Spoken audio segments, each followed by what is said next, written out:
వాళ్ళు మంత్రి అయ్యావు. సరే అయ్యావు కదా, యోగ్యుడిగా ప్రవర్తించవయ్యా, యోగ్యుడిగా ప్రవర్తించు. నిజంగా జగన్ గారు 25 కోట్లు ఒప్పుకుని ఉంటే నా పక్కన ఉండేవాడు వాళ్ళ. సరే మంత్రి యోగం పట్టింది, దేవుడు రాసి ఉంచాడు, జగన్మోహన్ రెడ్డి గారు ఆ 25 కోట్లు ఒప్పుకోలేదు. నిన్న ఆయన మాట్లాడతా ఏమని మాట్లాడతారంటే వారు అసలు పాస్ పుస్తకాల గురించి ఈయన చాలా అంటే తక్కువ మాట్లాడాడు, సర్వే గురించి తక్కువ మాట్లాడాడు. జగన్ గారు చెప్పిన కరెక్ట్ కాదు, ఇదిగో ఇది కరెక్ట్ అని చెప్పడానికి తక్కువ సమయాన్ని వాడి జగన్మోహన్ రెడ్డి గారిని తిడతాకి, జగన్మోహన్ రెడ్డి గారి మీద బూతులు మాట్లాడటానికి, జగన్ గారి గురించి అసహ్యంగా మాట్లాడటానికి, జగన్ గారు వాళ్ళ బాబాయ్ గారిని చంపేశారని చెప్పని, జగన్మోహన్ రెడ్డి గారు వాళ్ళ అమ్మగారితో తగాదా పడుతున్నాడని, వాళ్ళ చెల్లి గారితో తగాదా పడుతున్నారని, వీటికే వారు ఎక్కువ ప్రాధాన్యత కల్పించారు. ప్రాధాన్యత కల్పించడం కూడా ఎక్కువ సమయాన్ని కూడా వారు కేటాయించారు.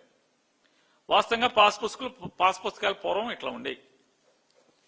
దాంట్లో ఏముంటది, ఫోటో, ఖాతా నెంబరు, ఈ రకమైనటువంటి ఊరికే దాంట్లో ఎంత విస్తీర్ణం,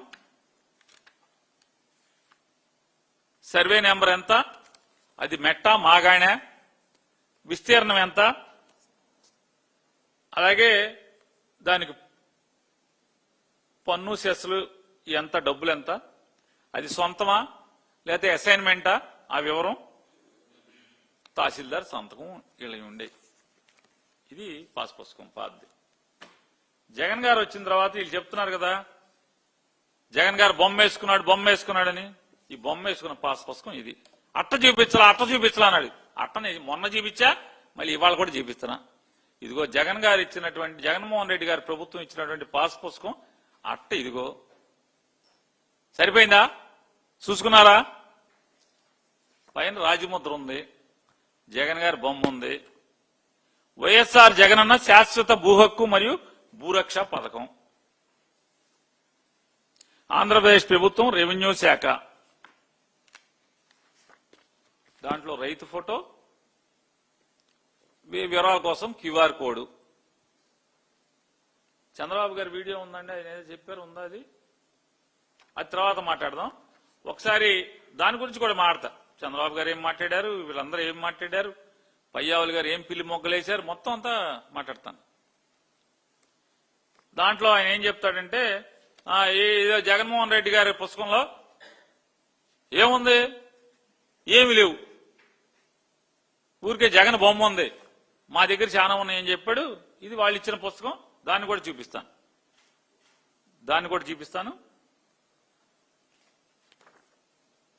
ఇప్పుడు జగన్ గారు క్యూఆర్ కోడ్, జగన్ గారి పుస్తకంలో క్యూఆర్ కొడితే ఏమి రాలేదన్నాడు. ఒకసారి జగన్ గారి పుస్తకంలో క్యూఆర్ కోడ్ ఫస్ట్ పేజ్ కొట్టండి. ఫస్ట్ పేజ్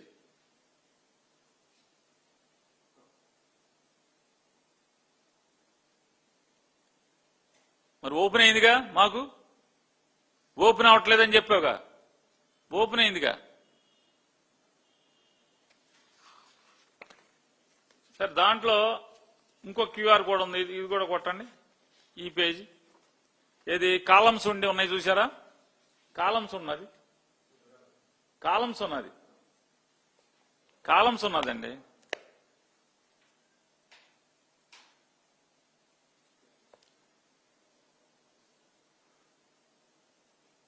కాలమ్స్ ఉన్న క్యూఆర్ కోడ్ కొట్టండి. వచ్చింది కదా, ఓపెన్ అయిందిగా. సరే ఇది కొట్టండి అండి.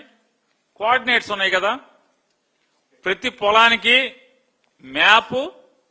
మ్యాప్తో పాటు 8 రేఖాంశాలు అక్షాంశాలతో కూడినటువంటి ఈ లాంగిట్యూడ్ లాటిట్యూడ్ వచ్చినాయి కదా, దాని వివరాలు. ఇక మ్యాప్ కూడా కొట్టండి, మ్యాప్ దగ్గర క్యూఆర్ కోడ్ కొట్టండి. మ్యాప్ దగ్గర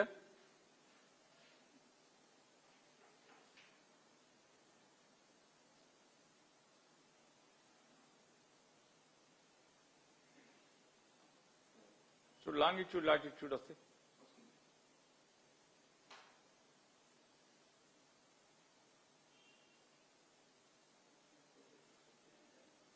మ్యాప్ దగ్గరది బొమ్మ. మ్యాప్ అంటే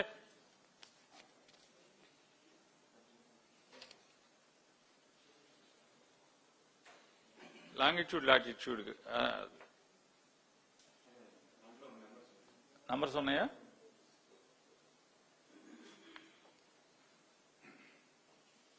లాంగిట్యూడ్ లాటిట్యూడ్ వస్తుంది.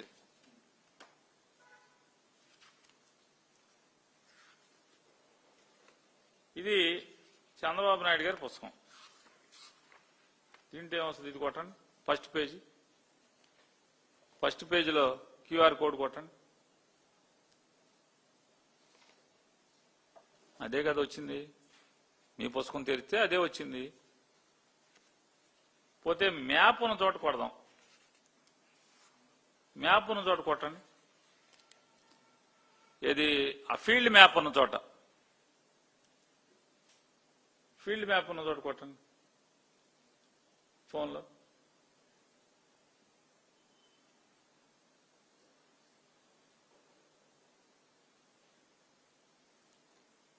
మొత్తం మ్యాప్ వచ్చింది. పొలానికి దారి చూపిస్తాను ఇట్లాంటి గూగుల్ మ్యాప్స్, అది కూడా కొట్టండి. గూగుల్ మ్యాప్స్ కి లింక్ అవుతుంది కదా, అది కూడా కొట్టండి. పొలానికి దారి చూపిస్తున్నాను అడిగా, దారి చూపించండి. మనం కూడా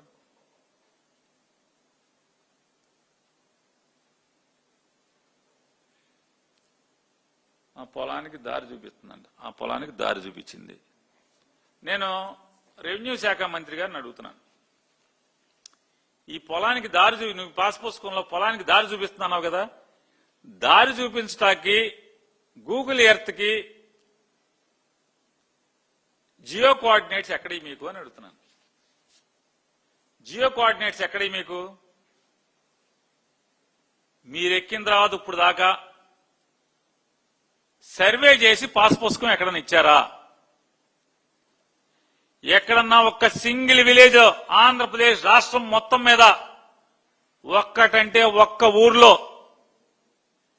మీరు కొత్తగా సర్వే చేసి జగన్మోహన్ రెడ్డి గారు ఉన్నప్పుడు చేసినటువంటి 17,000 గ్రామాల్లో జగన్ గారు 6,000 గ్రామాలు పూర్తి చేసినట్టున్నాడు. మిగతా గ్రామాలు ఫేజ్ 2 కింద మీరు సర్వే పూర్తి చేశారా? పూర్తి చేసి ఎవరికైనా ఒక్క రైతుకి పాస్ పుస్తకం ఇచ్చారా? ఇచ్చారా అన్నా? ఇవ్వలేదు కదా. జగన్మోహన్ రెడ్డి గారు ఎవరైతే సర్వే పూర్తి చేసి పాస్ పుస్తకాలు ఇచ్చారో ఈ పాస్ పుస్తకం తీసుకుని ఈ కొత్త పుస్తకం ఇచ్చారు. జగన్ గారు ఎక్కడైతే సర్వే పూర్తి చేశాడో ఆ సర్వే పూర్తి చేసిన గ్రామాల్లో మాత్రమే జగన్ గారు పొందుపరిచినటువంటి ఈ రేఖాంశాలు, అక్షాంశాలు, ఈ కోఆర్డినేట్స్ వాడుకుని మీరు మళ్లీ కొత్త పుస్తకం ఒకటి ప్రింట్ చేసి దీంట్లో ఉన్న అంశాలనే యాజ్ ఇట్ ఈజ్ గా ప్రింట్ చేసి ఆ క్యూఆర్ కోడ్ లో ఏం చేశారు? ఒక సరిహద్దుకి గూగుల్ మ్యాప్ కనెక్ట్ చేశారు. క్యూఆర్ కోడ్ లో ఇంకొక అంశం కలిపారు. ఆ క్యూఆర్ కోడ్ లో ఏం చేశారు? ఇంకొక అంశం కలిపి అది మ్యాప్ లోకి వెళ్ళేట్టు చూపించారు. మొత్తం వాడుకున్నదంతా జగన్ గారు చేసిన సర్వే కదా. జగన్ గారు చేసిన సర్వే తప్పితే మీరేం కొత్తగా చేశారని అడుగుతున్నాను. జగన్ గారు ఫోటో తీశారు, ముందు వెనక జగన్ గారు ఫోటో తీసేశారు. ఇంతే కదా. ముందు వెనక జగన్ గారు ఫోటో తీశారు. నేను మళ్లీ చెప్తున్నా, మొన్న చెప్పాను మళ్లీ చెప్తున్నాను.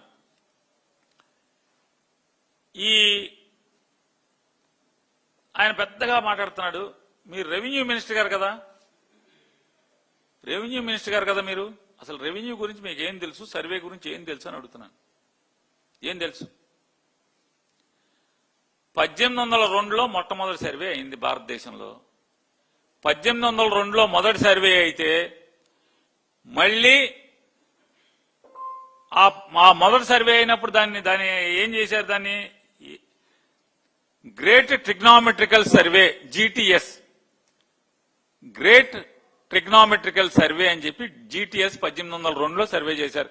GTS పద్ధతిలో 1802 తర్వాత మళ్లీ ఎప్పుడయ్యా అంటే 1926లో మొదలుపెట్టి 1932లో మొన్నటిదాకా ఉన్నటువంటి సర్వే. ఇంకా భారతదేశంలో ఒక ఆంధ్రప్రదేశ్ రాష్ట్రంలో మినహా ఇంకా చాలా రాష్ట్రాల్లో ఇప్పటికీ 1926 నుంచి 32 వరకు ఉన్నటువంటి సర్వేనే resettlement RSR number resettlement register ప్రకారం జరిగినటువంటి సర్వేనే కొనసాగుతుంది. ఇప్పటికీ జగన్మోహన్ రెడ్డి గారు పూర్తి చేసినటువంటి 6000 గ్రామాలు, రెవెన్యూ గ్రామాలు మినహా మిగతా అన్ని గ్రామాల్లో కూడా ఆర్ఎస్ఆర్ దాఖలనే నడుస్తుంది కదా. కానీ జగన్ గారు వచ్చిన తర్వాత జగన్ గారు పూర్తి చేసిన వాళ్ళలో మాత్రం ఆర్ఎల్ఆర్ కింద వస్తుంది. రీసర్వే ఆఫ్ ల్యాండ్ రిజిస్టర్ అని రీసర్వే ల్యాండ్ రిజిస్టర్ అని చెప్పని ఆర్ఎల్ఆర్ కింద ఇప్పుడు సర్వే జరుగుతుంది జగన్మోహన్ రెడ్డి గారు. కానీ ఇప్పుడు మీరు చేస్తున్నది కానీ దానిలో ఏంటి అప్పటికి ఇప్పటికి ఏం తేడా ఉంది? ఏమీ లేదు. జగన్మోహన్ రెడ్డి గారి సర్వేకి మీ సర్వేకి ఏం తేడా ఉంది? ఏం తేడా లేదు కదా. తేడా లేకపోగా జగన్ గారి పుస్తకంలో అది రాలేదన్నాడు. మరి వచ్చింది కదా ఓపెన్ చేస్తే. ఇప్పుడు 52 మొక్కల గురించి కాకుండా వీటి గురించి కూడా నేర్చుకుంటే అన్నీ వస్తాయి. 52 గురించి కాదు, వీటి గురించి కూడా నేర్చుకోండి. రెవెన్యూ డిపార్ట్మెంట్ గురించి కూడా నేర్చుకోండి. దాంట్లో నిష్ఠాతులు అయితే అవ్వచ్చు. ఈ 52 వేసుకుని దేశ విదేశాలకు వెళ్ళొచ్చు. కానీ కాస్త డిపార్ట్మెంట్ మీద దృష్టి పెడితే జగన్ గారి పుస్తకం ఓపెన్ అవుద్దా తెలుస్తుంది. క్యూఆర్ కోడ్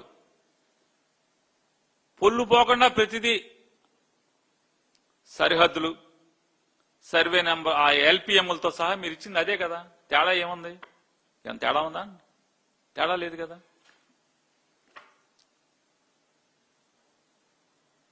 మరి 1926 నుంచి 32 తర్వాత నారా చంద్రబాబు నాయుడు గారు ఇప్పటికి రామారావు గారిని వెన్నుపోటు పొడిచి 1995లో ముఖ్యమంత్రి అయిన దగ్గర నుంచి ఈ రోజు దాకా అంటే 2019 దాకా ఏ రోజన్నా రైతులు పడుతున్నటువంటి ఇబ్బందుల్ని అడ్రస్ చేస్తా ఎప్పుడన్నా ఆలోచన చేశారా అని అడుగుతున్నాను. ఇప్పుడు 2018లో మంత్రి గారు చెప్పారు. 2018లో జగ్గైపేట తాలూకా ఏం పాడది కదండి, ఏ ఊరు అది చెప్పారు నాన్న వారు? తక్కెళ్లపాడులో మేము మొదలు పెట్టాము అని చెప్తున్నారు కదా. తక్కెళ్లపాడులో మీరు మొదలుపెట్టిన సర్వే ఇవాళ ఎందుకు కొనసాగించట్లేదు అని అడుగుతున్నాను.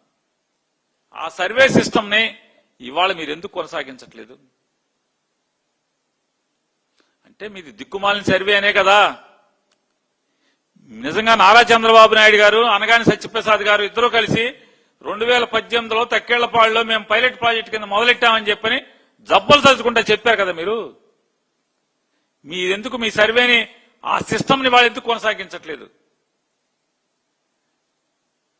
జగన్మోహన్ రెడ్డి గారు తీసుకొచ్చినటువంటి శాటిలైట్ తో లింక్ అయినటువంటి సర్వేని మీరెందుకు కొనసాగిస్తున్నారు?